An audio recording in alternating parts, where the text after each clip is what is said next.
They said the cottage only appears to those who can't sleep, and that night, I hadn't slept in months. The rain had been falling since the evening, not in anger, but with the patient insistence of someone knocking gently and never tiring. The city felt far away, pocketed in a fold of darkness. I had walked until the sidewalks dissolved into a path of roots and needles, until the smell of wet pine replaced the sour breath of alleyways, until the night accepted me with a sigh. I didn't plan to come to the forest. I only wanted air that wasn't recycled by sleepless rooms. But the rain stitched me to the path, and the path threaded me deeper, and every now and then lightning spoke a soft syllable over the canopy, as if practicing a language it hadn't used in years. I told myself I was not lost. I told myself this was one of those aimless walks that end at the convenience store near my building, with a carton of milk and the relief of fluorescent lights. But the lights were gone, and the city had been folded away, and it was just me, the patient rain, and the percussion of my heart trying not to be noticed. That was when I saw the door. It did not belong to a house, not at first glance. It stood by itself, framed by two elder trees that leaned together, as if they had conspired to hold it upright. A small lamp hung above it, its glow the color of honey, the kind of light that forgives you for arriving late. The doorknob was a simple brass oval, polished by hands that must have known the difference between entering and fleeing. I left the path and stood before it. The rain slackened, respectful. My reflection in the brass knob was an oval of uncertainty. A sign was nailed at eye level. The letters were hand-painted, brushstrokes careful, the words plain. For the sleepless, welcome. I smiled without meaning to. That's me, I told the door, the trees, the rain, whoever was listening. My voice sounded softer than I remembered. The knob turned easily. The door opened with a hush, like pages being separated after a long time closed. Inside, there was a room that seemed larger than the forest could afford. There were shelves and a hearth, a table and two chairs, and the gentle clink of ceramic, the way small bells talk to one another when wind passes kindly. Come in before the storm decides to remember itself, a voice said. She stood by the hearth with a kettle in her hands. The fire behind her was not ferocious. It was content, like a cat convinced it had nothing left to prove. She wore a sweater the color of winter wheat, and her hair was tied in a loose knot, not to be beautiful but to be When she smiled, the room's corners rounded, like a sentence finishing without a period, because nothing needed to end. I'm Emma, she said. This is a good night for tea that listens. I'm Ethan, I said, and heard how tired my name was. I didn't know there was a house here. It isn't always here, she said, glancing toward the door, as if the forest might eavesdrop. It likes to arrive when people are too awake to sleep. I hesitated on the threshold. Is this a business? Emma laughed, not unkindly. If it is, I've never learned to charge. Come sit. I'll hang your coat by the stove. It will remember the shape of you. I stepped in and the door closed itself with a considerate click. The rain returned outside, pleased to have me in from its care. The room smelled of cedar and something floral that refused to brag about being floral. The table was set simply, 2 cups, a jar of honey with a spoon that had dried petals pressed into the handle, and a small dish of sea salt. I had never seen salt at a tea table. For grounding, she explained, following my eyes. Sometimes people float to Isley after a long day. A pinch of salt reminds the tongue that there is earth. I nodded, as if I was used to conversations like this. As if words like grounding and earth were old acquaintances rather than postcards I'd only just received. She poured water over leaves that looked like fragments of evening. Steam gathered and then unstitched itself. Do you always open your door to strangers? I asked. Emma tilted the kettle, listening to its thin song. The door opens itself to certain footsteps, she said. I only answer. And if the wrong footsteps arrive, they find a dead end 2 trees away, she said with a slight shrug, as if this were not magic but a perfectly ordinary arrangement. We drank.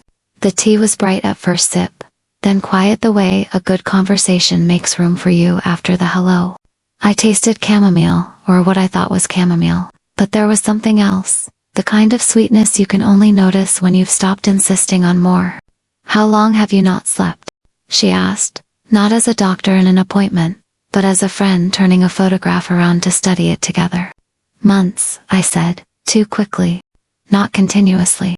I grab an hour here, to there. Nights are longer than they used to be. I've tried the city's standard remedies. Blue screens until they give up. Podcasts where kind men talk about Roman aqueducts. Breaths in 4s and 7s. The guilt of counting them wrong. Nothing lands. And what takes you away when you try? She asked. Work, I said. Though that wasn't it. Memory, I corrected. Or the habit of memory, the way it knocks when the apartment gets quiet. I used to write until the sentences brought sleep like a blanket. Now the sentences pace with me. Emma nodded as if she had once argued with the same restless guest. The cottage is good at teaching sentences to sit, she said. Is that what this place is? I asked. A cottage, she considered. I don't know what it calls itself, she said. But it's small enough to be held by the woods, and large enough to hold what people bring to it. That's cottage enough for me. The fire rearranged itself. Emma stood to add a log, and the sparks rose like those slow, celebratory fireflies that appear only when no one is trying to find them. On the mantel, I noticed a neat line of pebbles, each with a letter painted on it. Together they spelled nothing I could read. Perhaps it changed depending on where you stood. Do people stay? I asked. Sometimes, she said. Mostly they rest a while, and then the path remembers how to take them home. The cottage doesn't like to keep anyone. It prefers to be a pause. A pause. The word was a window opened at the right time. I hadn't paused in months. I had only frozen. Emma smiled as if she had seen the thought cross my face. The rain is kind tonight, she said. It will make the world soft at the edges. If you like, you can listen to the roof for 10 minutes and tell me what it says. People hear different things. What do you hear? I asked. Names, she said, very quietly. Names that the night is willing to carry without dropping. I looked toward the door as if a name might be standing there, damp and patient. And what do you do with them? Nothing, she said, with a small apologetic lift of the shoulder. I let them pass through. They don't want to be kept here. They only want to be acknowledged. We listened. The roof spoke in light patterns, a language of small impacts and intervals. It was remarkable how quickly the room taught your pulse to match it. The table took a deep breath. The chair under me practiced stillness with me until I remembered how. There is a bed, Emma said after a while. If you decide to leave tomorrow to wherever tomorrow asks. Some people nap. Some people write. Some people just stare at the lamp and feel forgiven. The cottage is not strict. I don't want to be a bother, I said, because the city trains you to apologize for arriving. You brought good weather in with you, she said. Rain likes company, I laughed. It came out gentle. I haven't written in weeks, I admitted. I've opened documents and watched them look back at me like empty windows. I used to know how to begin. Beginnings don't disappear, Emma said. They only move. She went to a drawer and returned with a pen. She set it on the table the way one sets a bird down after convincing it that human hands are not always traps. You can try this one. It belongs to the house more than to me. The pen was heavier than it looked, the metal worn to a matte humility. When I uncapped it, the room gathered closer. Write 3 sentences, Emma suggested. Not about what happened. About what you can hear right now. I wrote, rain peels itself gently from the dark and lays itself, sheet by sheet, upon the roof. The fire is teaching the wood a slow dance, and the wood is grateful for the lesson. A woman named Emma speaks softly so that even the empty places can understand. I stopped, because the pen had started to feel familiar in a way that made the back of my throat warm. Emma read what I had written and nodded. Good, she said. The cottage likes to be described. It complains when people pretend it's ordinary. I turned the pen in my fingers and found, just under the clip, a faint scratch. It was the kind of scratch my keys make when I fumble with pockets. I had a memory then. No, not a memory. More like the ghost of a younger version of myself, writing at a cafe table that had been painted blue too many times. A pen like this had rolled toward the edge and I had caught it, and my nail had left a small crescent where metal met ink. I almost asked, where did you find this? But Emma was already standing, moving toward a window that the rain had chosen to serenade. "Look," she said. Outside, the forest was a collection of softened shapes. The path that had led me here was no path at all, merely a suggestion the ground had made. Yet the lamp above the door glowed with that forgiving honey light, and I felt, in a very specific place just under my ribs, the smallest click of something aligning. "The cottage appears for those who can't sleep," Emma said, as if reciting a rule written on the other side of the clouds. "But it also appears for those who are ready to let the night talk first." I waited for a question, a test, a form to fill. None arrived. The roof spoke again. The fire shifted a little closer to itself. My shoulders sloped into a shape I recognized from old photographs. "Would you like salt?" Emma asked, returning to the table. "A pinch." "For grounding. You said it reminds the tongue that there is earth," I said. "And that the earth is enough," she added, almost to the kettle. I touched the salt to my tongue, and the air in the room grew a small backbone. I could feel the floor listening. It seemed content with my weight. "You may sleep," Emma said, "or write, or simply be. There is a room that sometimes opens when people remember to breathe. If it opens for you, you'll know." I yawned, which surprised me. I hadn't done it at a reasonable hour in weeks. The yawn was an old friend who had been abroad and returned with postcards. I stood, the chair thanked me for the conversation, and I asked, "Do I owe you anything?" Emma's smile returned, that soft rounding of the room. "Tell the rain something true before you sleep," she said. "That's the only currency it accepts." I walked to the door but didn't open it. Instead, I spoke toward the roof where the rain was resting between verses. "I'm tired," I said, the honesty simple as water. The roof answered with a gentle applause. The lamp above the door hummed the note a hive makes in spring. Behind me, the pen waited on the table in case I wanted to turn tiredness into lines. "Good night, Ethan," Emma said. "Good night," I said. The word did not fall. It lay down carefully beside me. When I closed my eyes, the cottage did not vanish. It settled. Somewhere between the last drip of the eaves and the first widening of the fire's red eye, I slept. 5-second emotional hook. They say the tea in the cottage can remember what you've forgotten to forgive. When I woke, the fire had gentled itself to a circle of quiet embers, the sort that glow like thoughts left half-finished. My coat hung by the stove exactly as Emma promised, holding the memory of me better than I had held myself. Morning hadn't arrived yet. It was that in-between hour when the world hasn't decided which color to choose. The rain had stopped, but its echo lingered soft threads in the wood, whispering. I could hear the roof drip like a heartbeat that refused to rush. Emma was already awake, seated by the window with a cup between her palms. The steam curled upward and traced her face like a shy painter, unsure where to begin. "Did you sleep?" she asked, turning toward me. "I think so," I said. "Or maybe the house dreamed for me."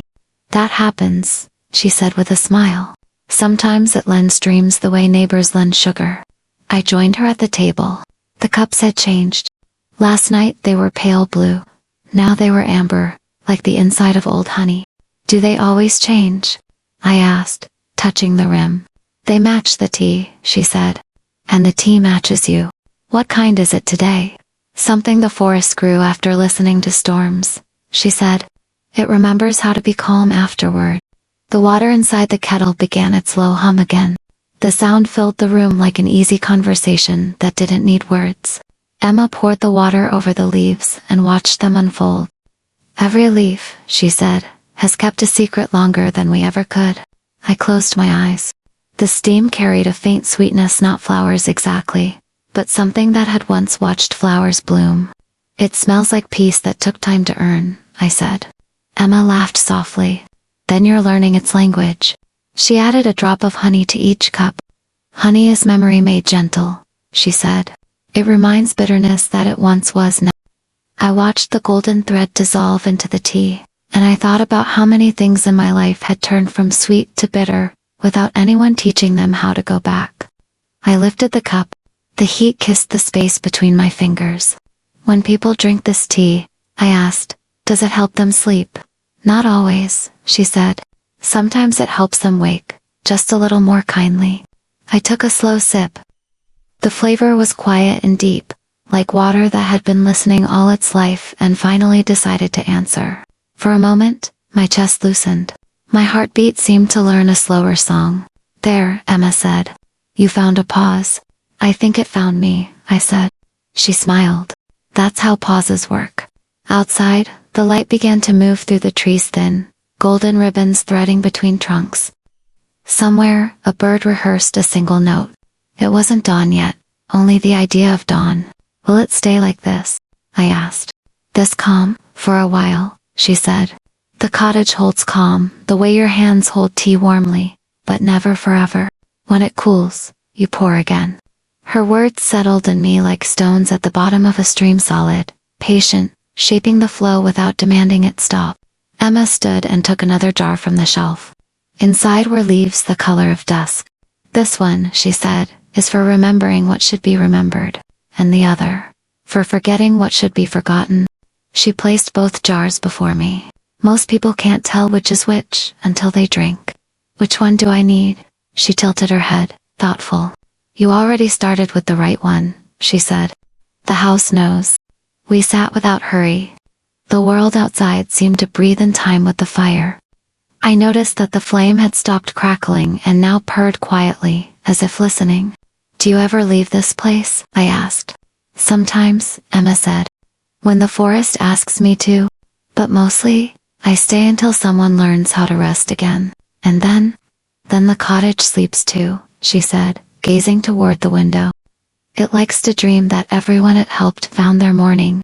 Her voice carried the kind of hope that doesn't raise itself, simply sits beside you, steady as a hand on your shoulder. I realized I had stopped fidgeting, stopped filling silences with words. The stillness felt natural, almost earned. Emma reached for the small dish of salt, and offered it again.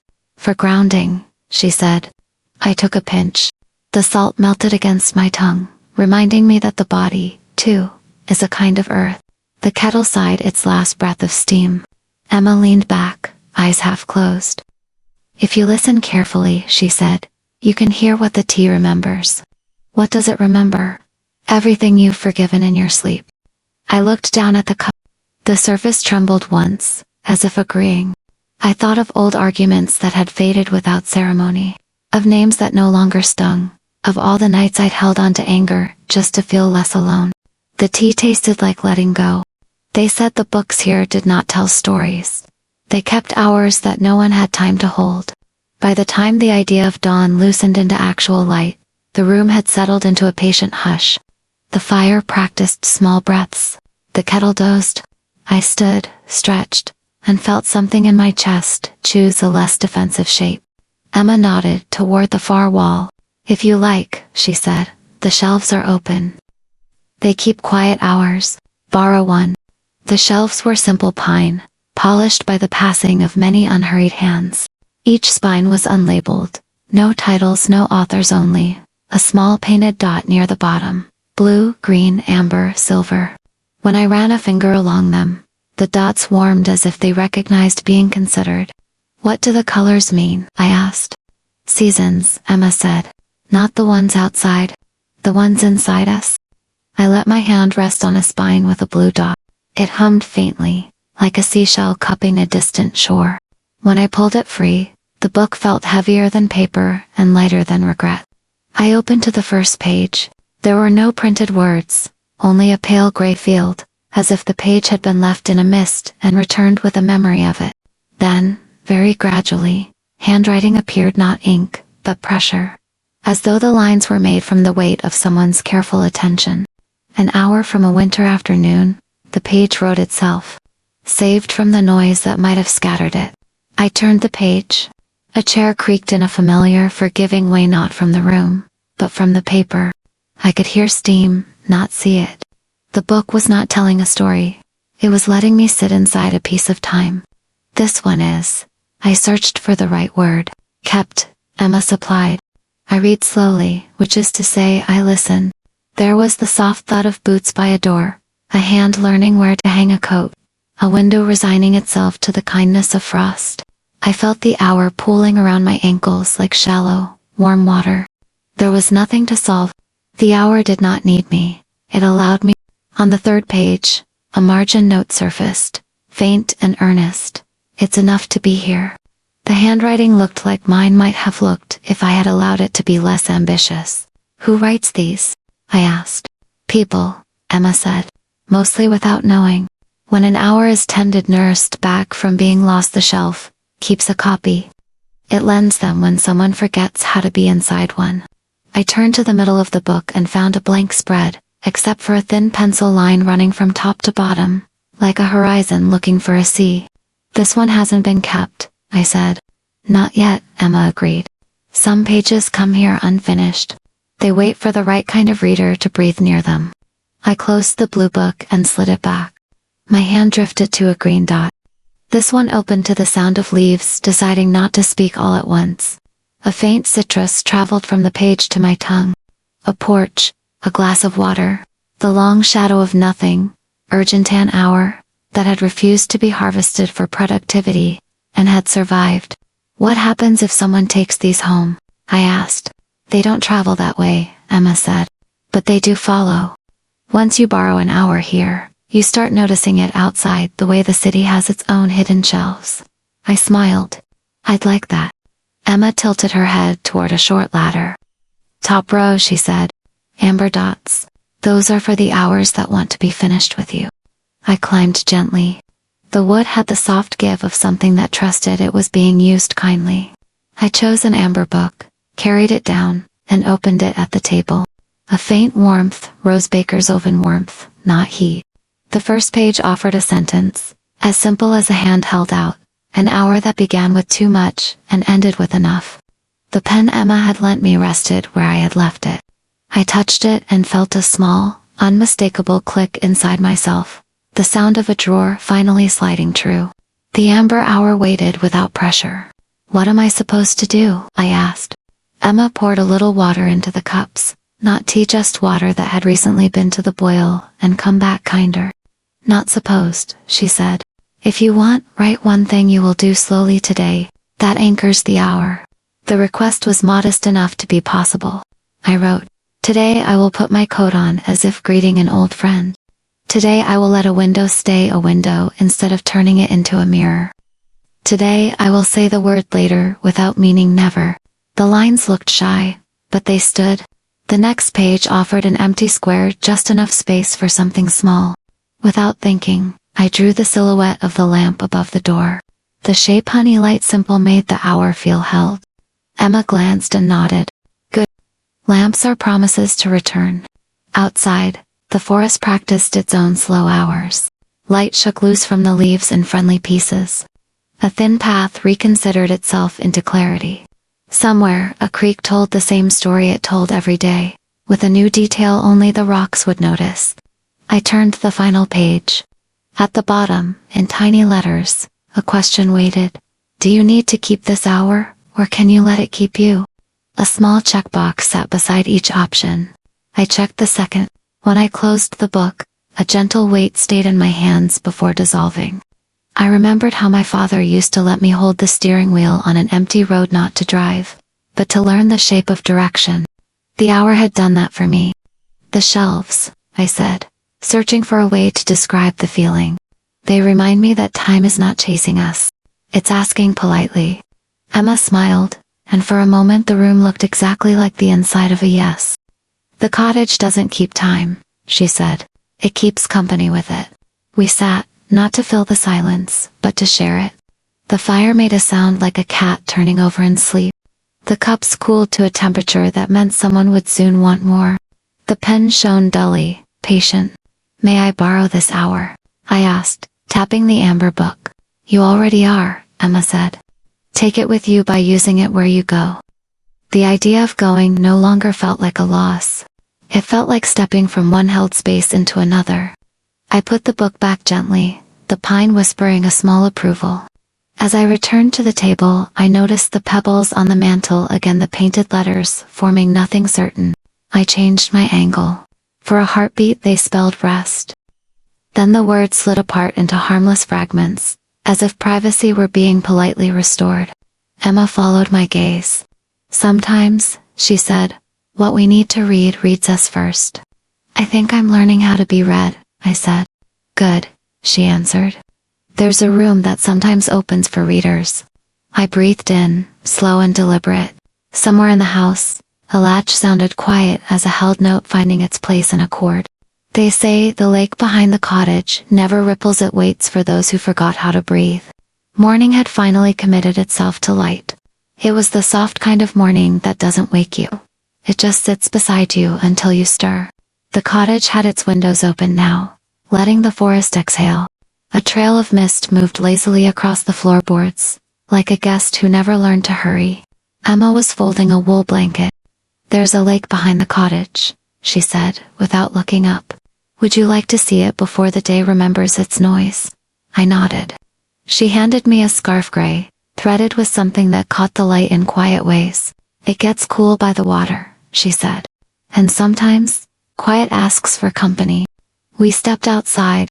The rain had left everything shining but humble. Leaves glistened like freshly polished coins no one would ever spend. The air tasted like beginnings that didn't demand continuation. A narrow path wound behind the house, soft underfoot with moss. Each step sounded like the forest breathing through us. When we reached the clearing, I saw it. A small lake, perfectly still, framed by reeds and low stone. The surface looked like glass warmed by thought. Not a single ripple, not even from the dragonfly that traced its edge. It's holding its breath, Emma whispered. Listen. I did. There was no wind, no birdsong, only the sound of not sound, the kind that makes your body realize how noisy it has been. Even my heartbeat seemed to lower its voice. Emma crouched near the water and touched it with her fingertips. It waits for people, she said. Some come here carrying storms in their lungs. The lake lends them its stillness for a while.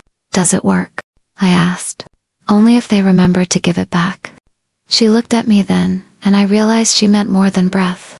The lake reflected us, but not faithfully. It preferred suggestion to precision. Our shapes made of vapor, our edges learning kindness. Try this, she said. Breathe with the water. I crouched beside her. Close your eyes, she continued. When you inhale, imagine the lake rising with you. Zoli is. When you exhale, let it fall back into itself. No effort. The lake never forces its rhythm. It simply continues. I followed her voice. The first few breaths were clumsy, heavy with the city's leftover pace. But then something in me, some tired, invisible machine. The air moved differently. Emma's voice was low, even patient. Let the air in as if it were something you missed. Let it go as if you're returning a borrowed kindness. The sound of the world thinned until there was only this, the slow exchange between chest and water, thought and silence. After a while, she spoke again. The lake teaches balance. It knows how to hold still without freezing. I opened my eyes. The surface mirrored a sky so pale it seemed made of patience. My reflection no longer startled. MIT was a calm guest, sitting quietly in its seat. You're learning its secret, she said. What's that? That stillness isn't the absence of movement. It's movement so gentle, the world mistakes it for peace. I smiled. It feels like the first breath I've ever actually taken. Then you're awake, she said. We sat there without clocks. Time didn't disappear. It simply stopped keeping score. I noticed the tiniest tremor across the lake, just one breath escaping, perhaps in satisfaction. Sometimes, Emma said, the lake holds people's reflections for a while after they leave. Not to keep them, just to remember they were here. And what happens when it fills up? She smiled. It rains. That made sense in the kind of way that only this place understood. I looked down again. A ring of ripples had begun to form where Emma's touch had been.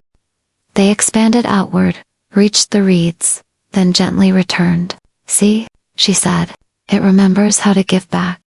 We stayed until the light grew warmer, until the forest began to hum with the first birds of day.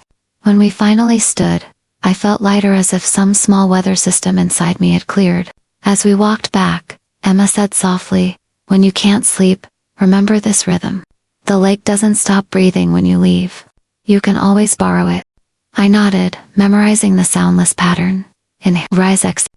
By the time the cottage came into view again, I could still feel the calm lingering under my ribs, like water refusing to rush. Emma looked at me and smiled. "The lake likes you," she said. "It doesn't say that often." I laughed, quietly. "Then I'll try to be a good guest." "The best guests," she said, "are the ones who listen." And so I did. They said if you listen closely at night, the cottage hums the rhythm of your heartbeat until you fall asleep.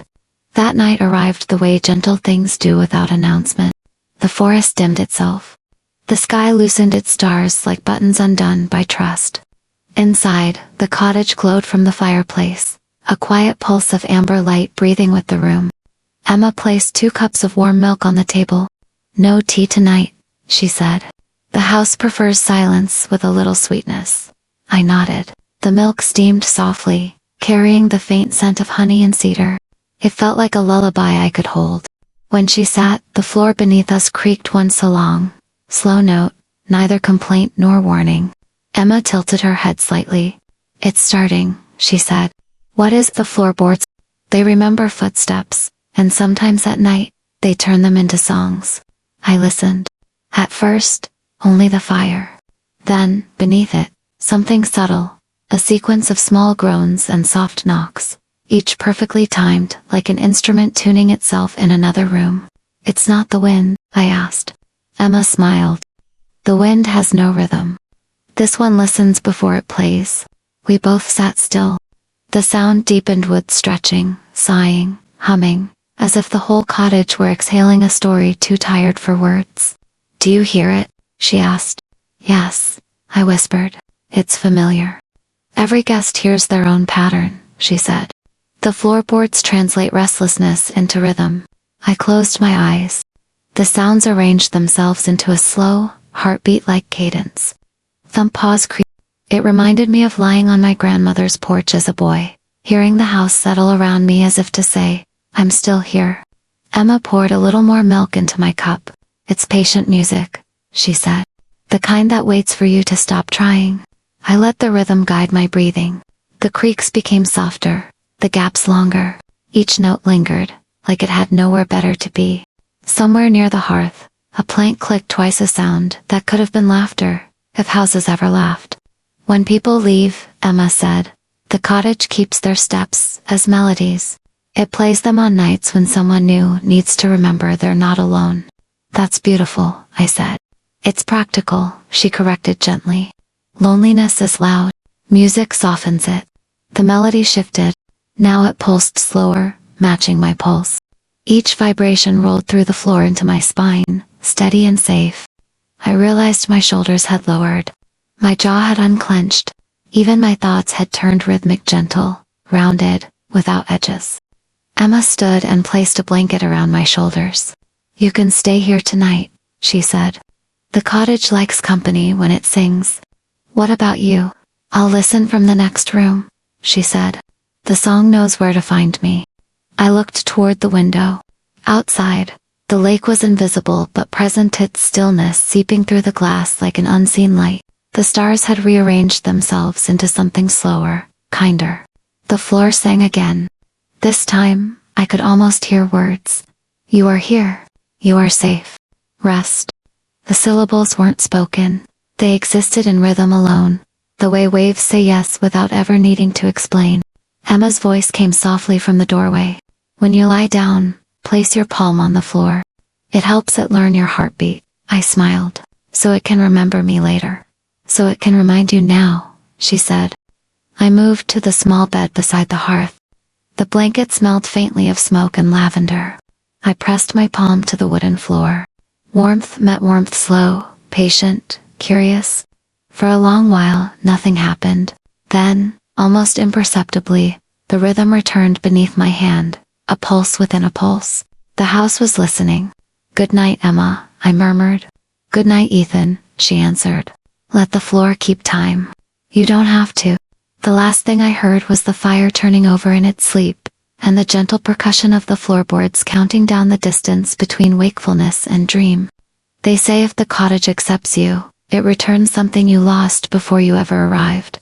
I woke to the softest kind of light, the kind that doesn't insist, only waits. The fire had reduced itself to a faint orange sigh, and the air smelled of wood, milk, and rest. For a long moment, I couldn't tell whether I'd slept for an hour or a lifetime. Then I heard it, the smallest heartbeat beneath the bed, the house breathing. The music in the floorboards had quieted into a pulse so subtle, it felt like silence learning how to stay. Emma was already awake. She was by the table, opening the window a little wider. The forest answered with a low hum of morning. "Good morning," I said. She turned, her hair catching the light like threads of smoke. "You slept," she said. "That's rare for this place." "I think the floor outperformed most therapists," I said. Emma laughed softly. "It has more patience than people." I sat up, stretching slowly. The blanket slid down, releasing a small puff of warmth. I glanced at the table and froze. There, beside the empty cup, lay a pen. Not the one Emma had lent me last night, this one was mine. The black metal casing, the worn silver clip, the tiny crescent scratch near the nib where I'd dropped it years ago. I picked it up. It was cold, but familiar in the way a voice from a dream sometimes is, impossible and certain at once. "I thought I lost this," I whispered. Emma poured water into a kettle. "You did," she said. "But not everything lost wants to stay gone." "How?" I began, then stopped. The question felt unnecessary here, like asking a candle to explain its light. "The cottage returns what people misplace when they stop listening," she said simply. "Objects remember more kindly than we do." I rolled the pen between my fingers. "So it kept it for me, maybe," she said. "Or maybe you left it for yourself." The words settled into the room and took their shoes off. I pressed the nib against a scrap of paper by the window. Ink flowed immediately, smooth and eager, as if it had been rehearsing in my absence. The first line appeared without my asking. "Light arrives gently when you're finally ready to see it." I looked up.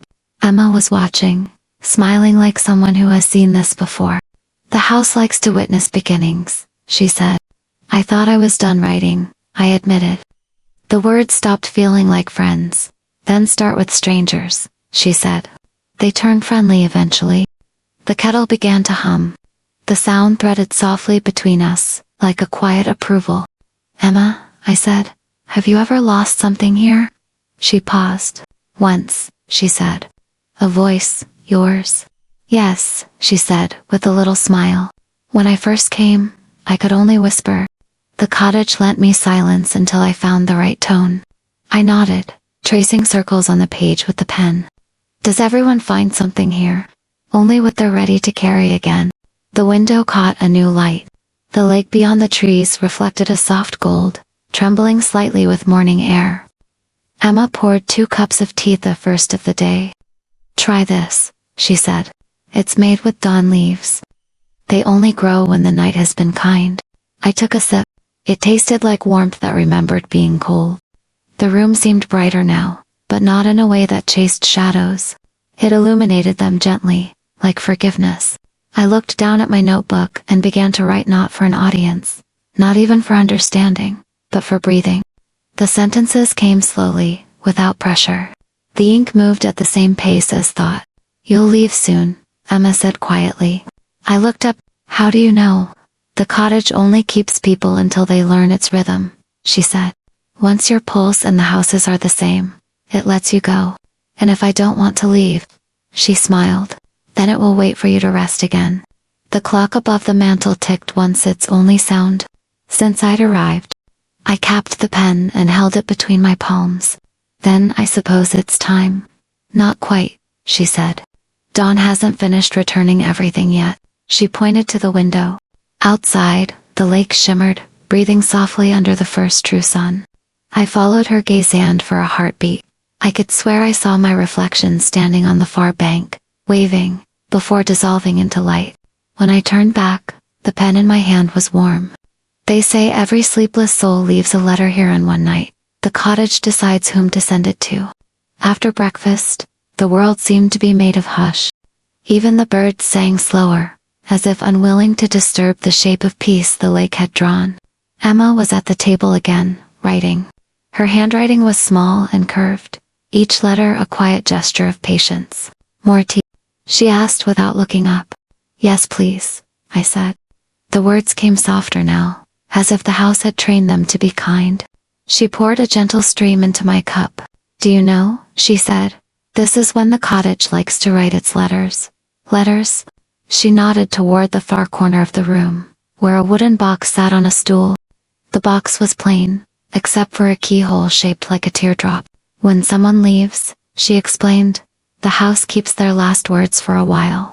Not the ones spoken out loud, the ones they meant to say, and you write them down." "I help translate," she said. "The cottage whispers, I listen." I walked to the box.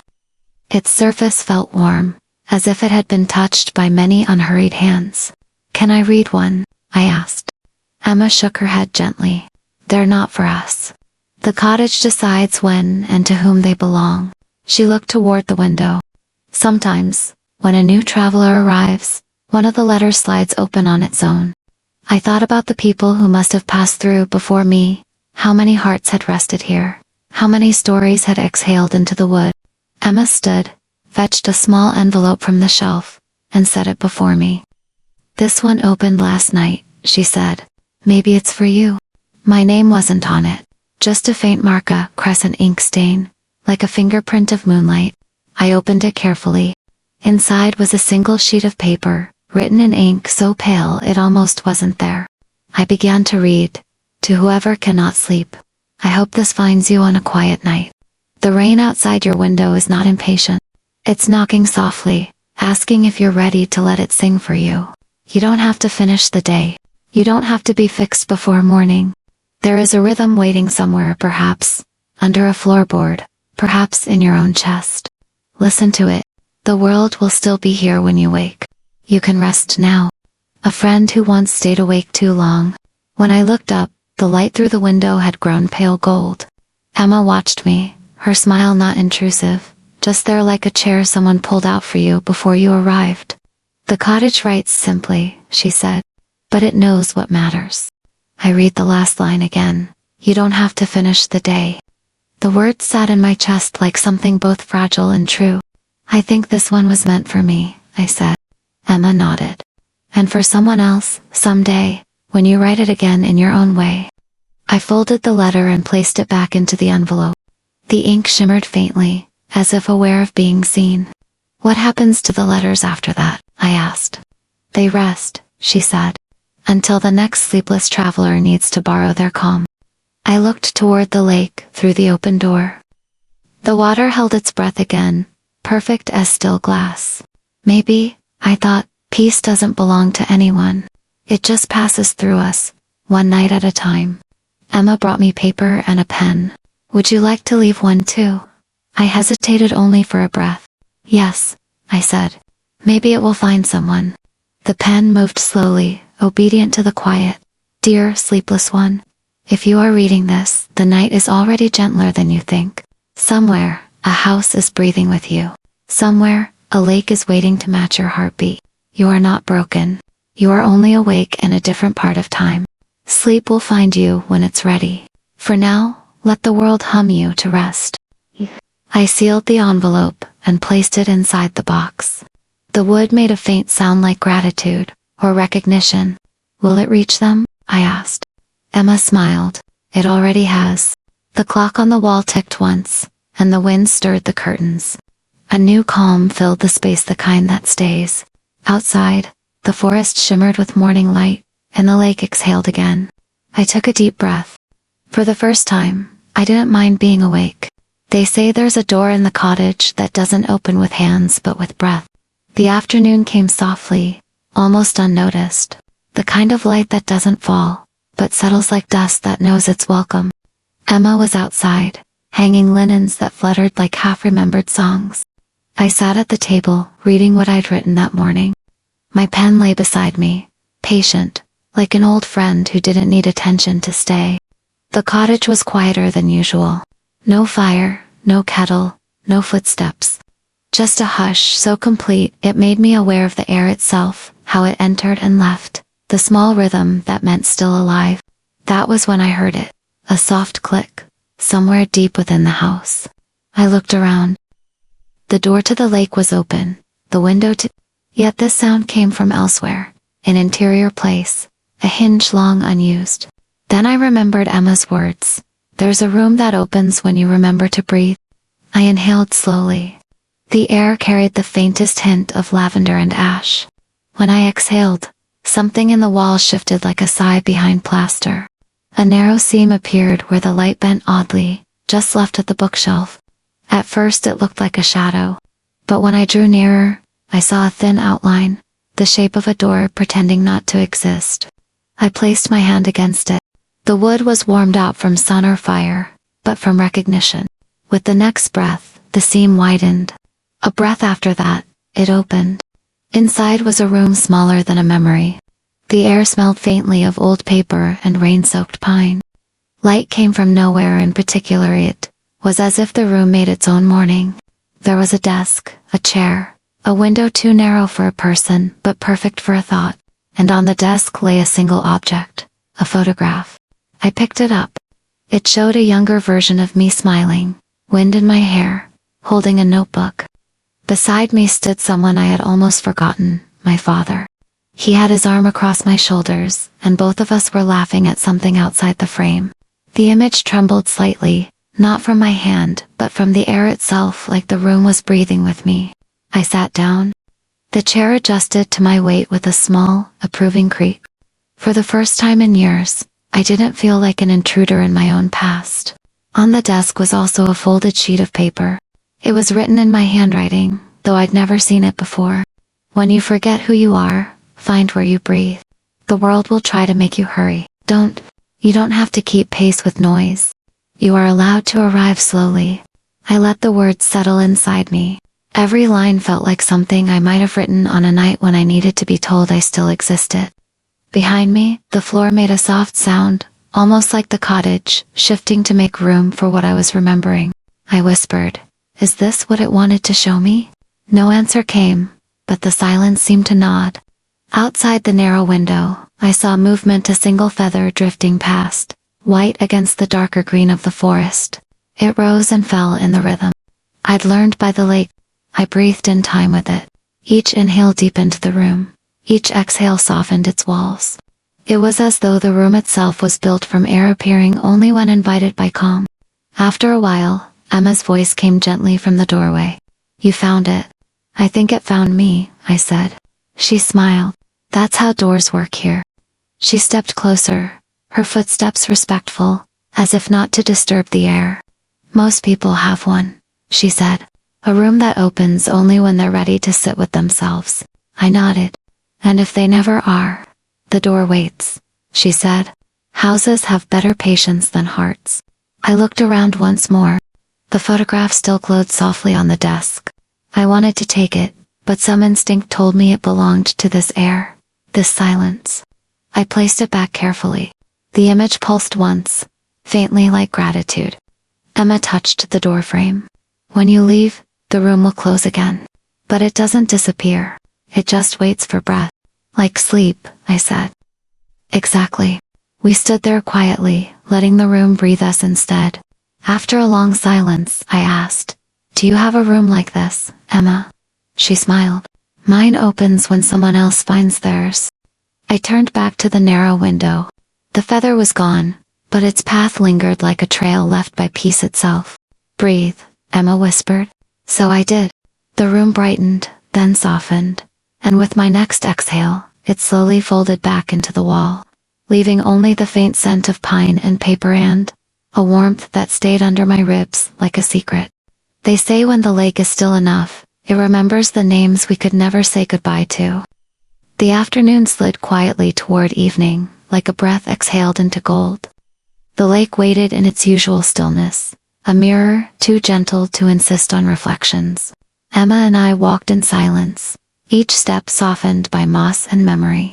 She carried a small wooden box. I carried a notebook that had begun to feel lighter, as if every page exhaled what it had been holding. When we reached the water's edge, she set the box down. Inside were folded slips of paper, each one with a name written in different handwriting. Some careful, some trembling, some barely legible. "What are these?" I asked. "Names," she said. "People leave them when they're ready to let them drift." I knelt beside her. The papers looked fragile, yet none of them tore under the faint breeze. Will they sink? I asked. Not at first, she said. The lake likes to hold them for a while. She handed me one blank slip and a pencil worn smooth by other hands. Write the one you still carry, she said. The name that keeps echoing when you try to rest. I stared at the paper. The lake was so still that it seemed to wait for the first syllable. I wrote a name, slowly, carefully, as if it might hear me. Then another, and another. Each one a small gravity I'd been orbiting for years. When I was done, the paper felt heavier, though it weighed nothing. Emma took it gently and placed it with the others. Now breathe, she said. I did. The air moved softly across the water. The papers, one by one, lifted as if carried by an invisible hand, and drifted out onto the surface. They didn't sink. They floated, each name catching the light, forming a constellation made of memory instead of stars. Emma whispered, the lake doesn't erase them. It just learns to say them calmly. I watched as the names began to drift apart, the water slowly rearranging them, until I couldn't tell where one ended and another began. Something inside me loosened. The ache that used to hum quietly beneath everything finally found an echo kind enough to dissolve it. A wind moved through the trees, and the lake trembled once. A small shiver, like the body remembering warmth. They'll stay until dawn, Emma said. Then the water will carry them somewhere soft. Where's that? Where things are remembered without pain. I smiled faintly. That sounds impossible. She shook her head. It's only rare. The last piece of paper drifted beyond reach. For a moment, the surface looked like an unwritten page again. Emma stood beside me, her voice low. The lake keeps no secrets, only reflections that learn to rest. I closed my eyes. The rhythm of the water matched my pulse. For the first time, the names in my head felt like prayers instead of weights. Thank you, I said to the lake, to the air, to whatever part of me still needed permission. When I opened my eyes, the papers were gone. Only ripples remained, small circles overlapping, whispering in a language made entirely of letting go. Emma smiled softly. Now the lake knows your story too. We walked back as the first stars appeared, their reflections trembling on the water's skin. Behind us, the lake held its breath, not to keep the names, but to remember the silence they left behind.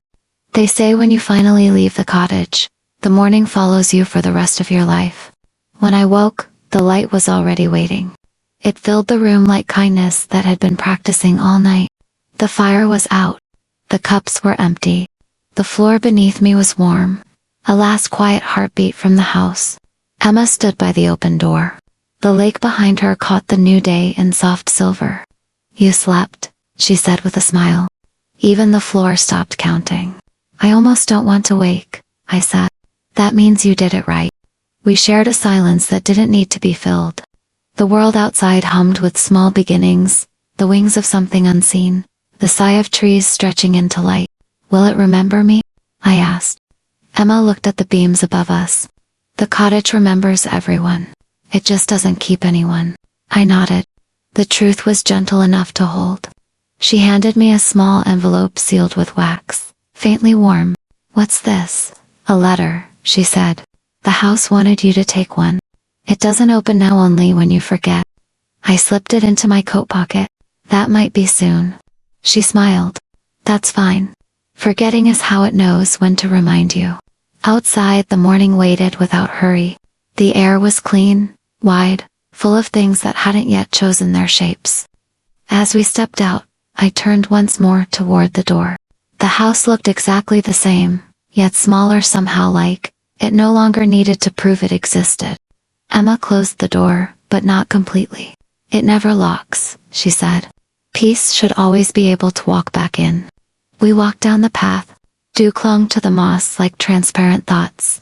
Halfway to the trees, I stopped. The lake shimmered behind us, calm, endless, awake. Emma, I said, what happens to you when people leave? She looked toward the water. I stay until someone else forgets how to rest. I wanted to ask more, but her expression made words unnecessary. She existed like the cottage itself, half here, half in the stillness that teaches. At the edge of the forest, I turned again. The cottage glowed faintly in the light, almost breathing. For a moment, I thought I saw my own reflection standing at the window, smiling back. Then the sun shifted, and it was gone. The path widened, becoming a road. The sounds of the world grew clearer, the low murmur of a stream, a distant bell, the ordinary pulse of day beginning. And yet, something was different. The silence I'd learned there didn't leave. It had followed quietly, folded inside my breath. Each inhale carried a trace of cedar and milk and calm. When I reached the hill overlooking the valley, I stopped again. The sky had grown blue in the way only new beginnings can be. I took out the pen. It still held the faint warmth of the cottage. On the back of my notebook, I wrote the last line it had been saving for me. Peace is not where you stay, it's what stays with you when you go. The wind read the words for me, then carried them away. Somewhere behind me, the cottage exhaled, and in that breath, I realized the morning wasn't something that ended, it was something that remained.